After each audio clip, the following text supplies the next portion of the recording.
Is it your position, since you're asking taxpayers for another $500 billion for the war, that American families should be forced to give up child care and health coverage so that you can have $1.5 trillion for this budget? Senator, that's not my department. I certainly support this, and I also support the president's efforts to find and remove fraud wherever possible in a general sense. I'm not talking and we do that fraud. in our department as well. I'm not talking about fraud. I actually asked whether an American family should lose their health care or their child care to pay for this budget. That is literally what the president suggested. That falls outside my purview. And just like that, the moment he is pressed on the diaper and daycare funds of everyday citizens, he executes a flawless bait-and-switch to combating fraud. Your ears aren't deceiving you. We just watched a top-tier U.S. cabinet official, a man demanding an extra $1.5 trillion in taxpayer funds, effortlessly brush off accountability when asked if the American public should forfeit their children's medical insurance to bankroll a war machine. Step into the harsh reality of a government that openly values munitions more than the well-being of American households. Today, we are breaking down this entire confrontation. This is a hearing that rips the lid off a government, concealing the destruction of hundreds of military bases and brazenly manipulating the data. Get comfortable, because this is going to be a rough ride. Enter Senator Patty Murray. She stepped into this chamber, meticulously prepared. Pay close attention to her opening remarks, because every single sentence is a calculated strike. Mr. Chairman, Mr. Secretary, the war in Iran has not only cost 13 American service member lives, it is also costing American taxpayers dearly. Tens of billions of dollars and counting, and that's money that could be helping people perhaps get health care. But instead, we're paying for bombs dropped in a war that American people overwhelmingly oppose. Now, earlier this morning, I know that your team testified Trump's war with Iran cost $29 billion so far. That is $29 billion blown on a war of choice, and that's what it would have cost, actually, to save the ACA tax credits. But as my colleagues have already stated, what is concerning as well is it seems quite clear that that cost estimate is suspiciously low. $29 billion. Murray highlights a razor-sharp truth.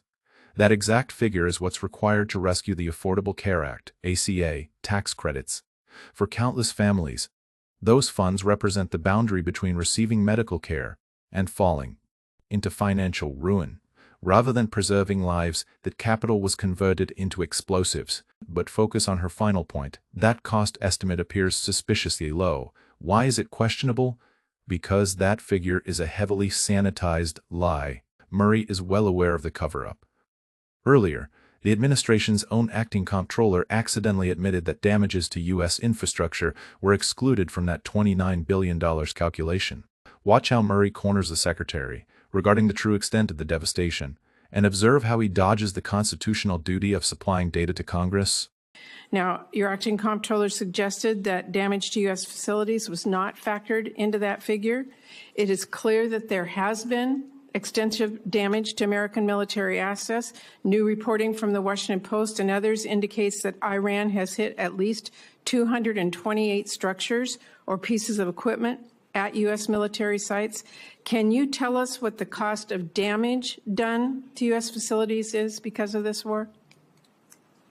Well, I think Jay covered pretty clearly what we can or cannot share, but I would simply respond that and I think it's an important point, considering what the president is undertaking, is what is the cost of Iran obtaining a nuclear weapon? And the fact that this president's been willing to make a historic and courageous choice to confront that, it comes with cost, and we recognize that. I understand what your judgment is. We have a judgment as well, and I'm asking if you can tell us, and at what point you can tell us what the cost of damage done to U.S. facilities is because of this war. Yeah, ma'am, thanks for the question. So for future posture, at least, we don't know what that's going to look like. We don't know how we're going to design these bases. The damage to date, you do not have any cost estimate on it at all? For the military construction, I don't have a cost estimate to provide you at this time. Well, when will we get that? Again, it depends on what the future posture is, how we decide to construct those bases. To date, you know what has happened to date. We can't get that number, and that is a real concern to us. Our job is to appropriate dollars, and we're just told it's coming, and we don't get it, so it's very hard to do our budgets. 228 structures. Think about that. 2.28 buildings, radar arrays, and hangars reduced to rubble. We are looking at logistics hubs and aviation centers, assets that likely represent tens, if not hundreds, of billions of dollars vanishing into thin air, yet the Pentagon flat out refuses to put them on the public ledger.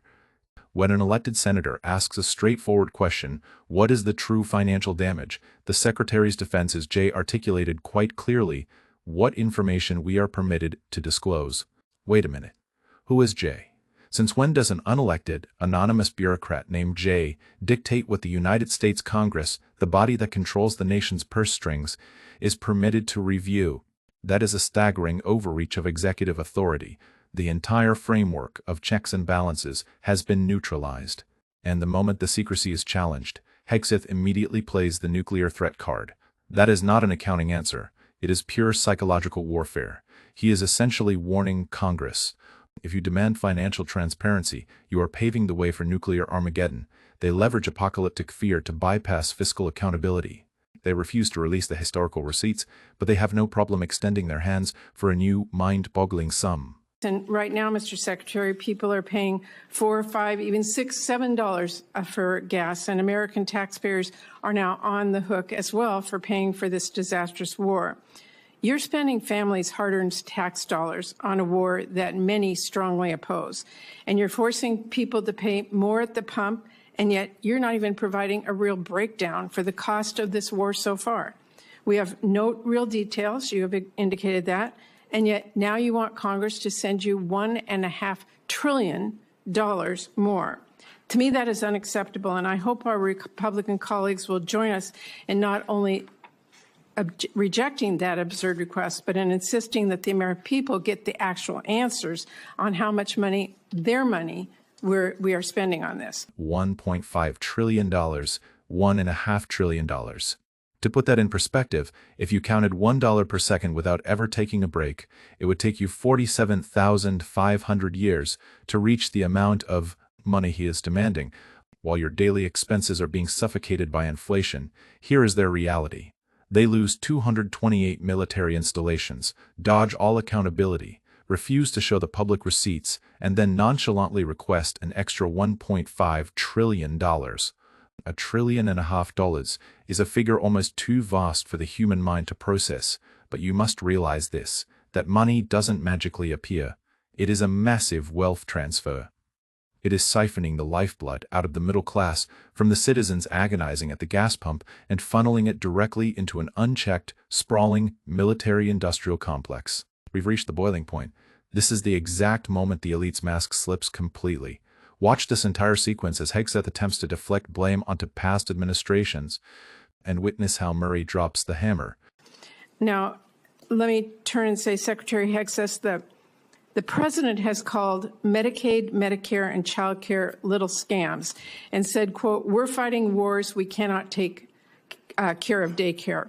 I'm just trying to understand that. Is it your position, since you're asking taxpayers for another $500 billion for the war, that American families should be forced to give up child care and health coverage so that you can have $1.5 trillion for this budget?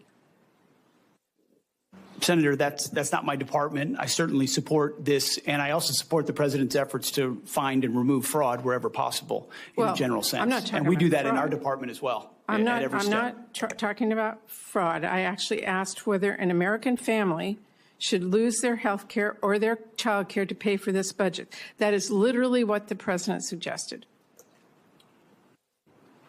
The president has proposed a historic $1.5 trillion budget that will defend the nation and confront threats like Iran, which previous presidents allowed to happen, as Senator Graham pointed out. Well, previous administrations said they wanted to take care of this problem, and they did not, and he's doing it. The question in front of the American people is, what are they being asked to give up for this $1.5 trillion? That's where I was talking about. And lastly, Mr. Secretary, your budget request cuts through Trump's ramblings and really, to me, makes the truth clear that you and the president don't value families as much as you value defense contractors. You do not value families as much as you value the defense sector. That is the absolute perfect distillation of this current government. The commander-in-chief dismisses senior health care, low-income medical assistance, and daycare support as little scams. Their level of empathy isn't just non-existent. It is actively hostile. Hegseth tries to spin the narrative by pointing fingers at the perceived weaknesses of previous leaders, but Murray yanks him right back to the undeniable truth.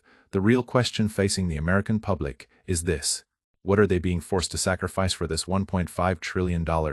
What we witnessed isn't a systemic error, it is the system working exactly as intended. They rely on the assumption that you'll find these budgetary debates too abstract and tedious to care about. They want you so drained from stressing over utility bills and $7 gasoline that you have zero fight left to question where that $1.5 trillion is vanishing to. Senator Murray, however, ripped away that facade to deliver a devastating fact. In their eyes, your livelihood and health are merely bargaining chips to secure more funding for weaponry. All right, if you've made it to the 20-minute mark of a deep dive into a Senate appropriations hearing and you still plan on returning to this channel tomorrow, you are exactly the caliber of viewer I make these videos for. Do me a massive favor and hit the like button. It genuinely forces the algorithm to push this reality through the mainstream media filters. If you have thoughts you want to share, whether it's your frustration over inflation at the pump, or if you just want to type Orwellian 40 times in a row, drop it in the comments below. I read every single one. Share this breakdown with anyone who is trying to figure out why they are working harder than ever but getting poorer, all while the defense budget balloons out of control. Ring the bell icon so you don't miss an upload. And please subscribe if you haven't already, because the most earth-shattering truths are almost always buried inside the most mundane political peerings, and my job is to dig them up for you. Thank you all for watching. I'll see you in the next one. February 11th, 2026. Washington, D.C. is gripped by the biting chill of a North American winter.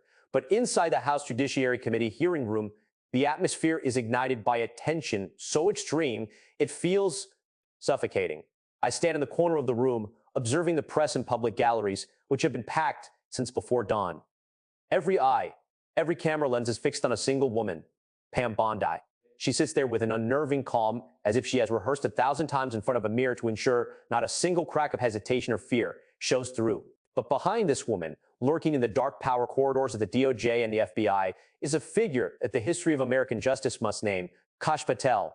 If Bondi is the public face of the administration, under the camera flashes, Patel is the actual hand holding the redaction pen over millions of pages of incriminating files. This is no ordinary personnel confirmation hearing. This is a life and death struggle to snatch the truth from the abyss of a blatant cover-up. Dan Goldman enters, carrying heavy briefcases that seem to hold the weight of thousands of victims. He doesn't look at Bondi. His gaze sweeps the room, pausing on the Epstein survivors, sitting quietly, trembling in the back rows. That was when I realized, today, America's darkest secrets will be dragged into the light despite every effort by Patel to extinguish them. We are not just talking about the 3 million pages of documents already released, but more importantly, the other 3 million pages currently being held hostage by those invoking national security to shield a transnational network of sex crimes. Join me as we meticulously analyze the weapon Kash Patel has used to paralyze justice, the technique of toxic document redaction. When the files were sent to Congress under the Epstein Files and Transparency Act, the world was shocked by how the Department of Justice, DOJ, under Patel's coordination, handled them. I have seen with my own eyes pages where almost the entire content is nothing but soul-crushing, solid black ink. Bondi argued before the representatives that this was due to attorney-client privilege and the need for privacy. But look at the sheer treachery in their logic. A document titled Epstein Victim List contains 32 names, the names of 31 victims, vulnerable women who need their identities protected most were fully exposed for public scrutiny. Only one name was blacked out. That was the name of the powerful predator standing behind the scenes. This is Kash Patel's signature. The goal of this tactic is not to uphold the law. It is to psychologically terrorize witnesses by exposing the victims' names. Patel and his system are sending a chilling, unspoken message. If you dare speak up, we will strip you naked before the public. But the powerful, we will hide them under thick layers of black ink that no one can penetrate. Dan Goldman interrogated Bondi in a voice as sharp as a razor. Can you explain why an email from Jeffrey Epstein to Ghislaine Maxwell, two convicted co-conspirators, is considered attorney-client privilege for you to redact? Bondi faltered, her eyes constantly darting toward her aides, who likely received direct orders from Patel's closed office. That prolonged silence was the definitive answer. They have no legal basis. They only have the brutal power to hide the crime. Now, we must face the most horrific and painful part of this story, the part Kash Patel and Pam Bondi have tried to erase from the American public's memory at all costs. This is the file of a victim whom the FBI interviewed 4 times and confirmed as entirely credible. She was only a child at the time, between 13 and 15 years old, Listen closely to the details in the file, for they strip away the mask of the man the administration is trying to protect. The girl recounted being left alone with Donald Trump. He looked at her and said these disgusting words. "Let me teach you how little girls are supposed to be." When the girl resisted in desperation, when her disgust reached its peak, she bit the attacker's genitals in a desperate attempt to escape. The response to that resistance was a brutal punch to the face and a shout from a man of power: "Get this little bee the hell out of here." Do you know what is even more infuriating? The FBI created a 2 one-page PowerPoint presentation about this case to present to prosecutors. They would never have gone to such lengths if the testimony wasn't backed by the powerful corroborating evidence. Yet Kash Patel and the DOJ shelved 3 out of those 4 interview reports for years. They only released the final one, where the girl had become exhausted and asked, "What is the point when he's so powerful and no one can do anything about it?" This is Patel's calculated cruelty. They hide the most damning evidence and only present snippets of the victim's despair to deceive the public into thinking there isn't enough evidence. When Pam Bondi swore under oath that there is no evidence, Trump committed a crime. She wasn't just lying. She was directly trampling over 21 pages of FBI PowerPoint, pages that Patel has locked tight in his top secret safe to protect his master's political career. Why would Kash Patel allow his superior to take such a dangerous gamble? The answer lies in the arrogance of absolute power. They believe that by controlling the files in the storage system, they can redefine the truth. Patel understands that if he can delay the declassification of the remaining 3 million pages long enough, the public will grow tired and give up. This is a war of informational attrition, where the truth is shredded and scattered across thousands of locked folders. If you think Patel is just a bystander, look at the digital evidence from offshore servers. An email dated March 17, 2019, was recovered from servers the FBI had accidentally overlooked. Jeffrey Epstein wrote to Ghislaine Maxwell about a meeting in Palm Beach to discuss legal exposure. Epstein wrote, "Friends in the new administration have assured us that oversight will be redirected." This email explicitly mentions Kash Patel, confirming he was briefed in detail on this coordination strategy. And let's analyze this. Why would a trafficker like Epstein be so confident in a government official like Patel? Because Patel is not a neutral civil servant. He is a political operative placed in that position to ensure that sensitive investigations go the right way, which is to say, into a dead end. Digital forensic experts have traced the path of this encrypted cloud storage system. Why did the FBI under Patel fail to scan these servers in 2024? The answer lies in the metadata. There were access logs to this server from IP addresses belonging to sensitive government agencies right before the congressional investigation began. This raises a terrifying hypothesis. Did Kash Patel or his associates know about these emails long ago, and instead of seizing them, did they try to erase the trail or prevent the data from being extradited to the U.S.? This is no longer mere negligence. This is the destruction of evidence at a national level. Dan Goldman presented evidence from 3 independent forensic firms confirming the email naming Patel is authentic. Metadata doesn't lie. Only those in the name of power lie to save themselves. The most emotional and humiliating moment of the hearing was when Dan Goldman asked the Epstein victims to stand. Imagine the scene. Women who have endured decades of pain, standing tall in the center of global power. Goldman asked, "How many of you have been contacted by the DOJ to provide testimony?" Not a single one.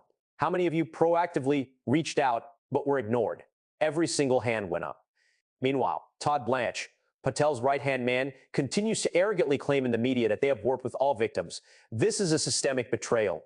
Kash Patel is turning the Department of Justice into a private law firm for the powerful, using taxpayer money to cover up the crimes of his allies.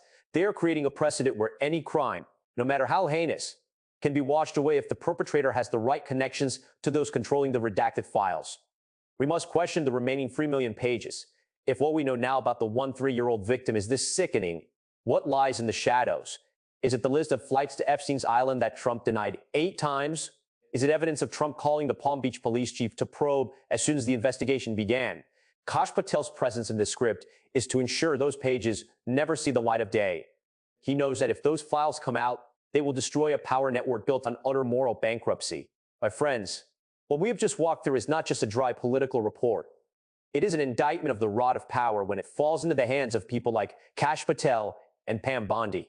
They can redact the files, they can lie under oath, they can use immigration or border topics to distract the public, but they cannot erase the truth about a 3-year-old girl and her desperate bite for freedom. They cannot erase the metadata in Epstein's emails that name Patel as a trusted friend. The next 72 hours will be a test for America's democratic institutions. Will Congress have the strength to force Patel into the light? Will a special counsel be appointed to investigate perjury and national-level obstruction of justice? Kash Patel's silence right now is the silence of a man hunkered down in the final fortress of lies. But that fortress is cracking. Light is seeping through the black ink that Patel has desperately smeared. We, the citizens, have a duty to ensure that light is not extinguished, because if we allow those 3 million pages to vanish, we are complicit in the silence of those who shield predators. Thank you for listening to this detailed account. Don't let the truth be redacted. Share this video so the world knows who Kash Patel really is. And I will see you in the next battle for justice, where truth has no no-go zones.